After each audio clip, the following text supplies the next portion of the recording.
In 1980, Boris Christoph, an astrologer, wrote the prophetic book The Great Disaster of 1983. Is the Earth heading towards its end? Of course, we all remember the Great Disaster of 1983. I'm not quite... But astrologers are not the only ones to make predictions for the next few years. As artificial intelligence approaches consciousness. When will this happen? Futurist Ray Kurzweil estimates around 2030. That's not so far away. I can wait 6 years.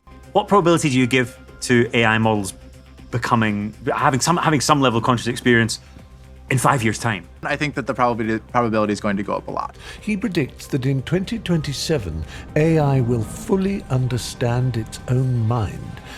The only problem is when these "in 5 years" predictions started 60 years ago. Let's have a look. Me, all my predictions are correct. That's maybe a little too arrogant to claim this, no? In exactly 5 seconds, I will fart. Very classy. And you cannot even fart, you're an AI.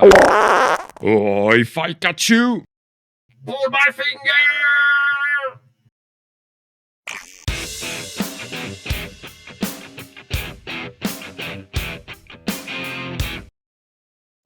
There are two main topics where scientists started a long time ago to prophesize huge and fast discoveries. These topics are understanding consciousness and understanding life. Let's start with consciousness, where the announcements started in the 60s. Sunday, Monday, happy days. The 60s, the start of the computer's era, a machine that could play checkers. This was a revolution. Therefore, very optimistic pronostics from experts started to pop up. With me tonight is Professor Jerome B. Wiesner, Director of the Research Laboratory of Electronics at MIT. What's going to happen to us if machines can think? And what interests me specifically is, can they? Asked me that question just a few years ago, I'd have said it was very far-fetched. And today I just have to admit I don't really know. I suspect if you come back in 4 or 5 years, I'll say, sure, they really do think. I confidently expect that within a matter of 10 or 15 years, something will emerge from the laboratories which is not too far from the robot of science fiction fame. Of course, all these pronostics appeared to be true. I'm not quite... No, they were followed by what has been called the first winter of AI, quickly followed by a second winter. It would not be the first time that experts make poor predictions. But people could rightfully argue that since then a new boom was triggered by a totally new approach of AI, the neural network. And since then the boom goes on what looks like a never-ending ramp-up scenario. That's totally true, but at which cost? To achieve this non-stopping improvement, neural networks had to become bigger and bigger and bigger. This diagram represents the quantity of basic computations required to train AI. You may notice the strong increase during these last 15 years, but what you may have missed is that this scale is logarithmic. Let's have a close look. In the last 15 years, the computational workload to train AI was multiplied by 1,000? No. 1 million? No. 1 billion? No. 1 trillion? Yes, 1 trillion times. This directly comes from the enormous quantity of money invested by big tech companies in huge data centers. So yes, of course, this last year's AI strongly and continuously improved in all its fields: generation of pictures, texts, musics, even abstract reasoning. It would be really sad to not see an improvement when the training has been multiplied by 1 trillion. And sorry to repeat it, but as already explained in this video, what's the link between this computational overinflation and consciousness? At which magical level of flops will we reach conscious level? Of course, no expert can answer these questions. It's much easier to say in 5 years. The production of the video you're looking at required 35 hours of work. The only sponsor I got is you. So please, subscribe, like, activate the bell and leave a comment. Thank you. And now let's continue with the second topic, life, where announcements also started in the 60s. Sunday, Monday, happy days. Joel de Rosny is a scientist that worked at the MIT as a specialist in biology and computer science in the 70s.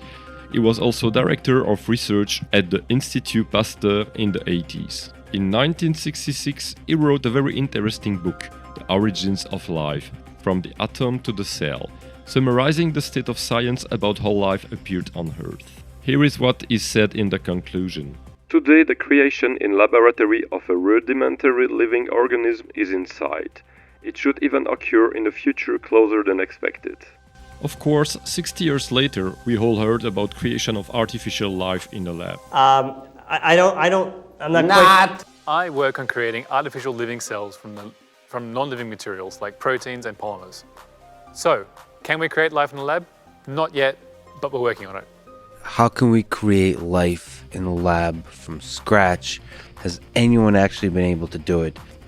Nobody has made life in the lab from scratch. And in the early Earth, we went from organic molecules to self-replicating life. We still don't know how that happened. We still don't know how that happened. We still don't know how that happened.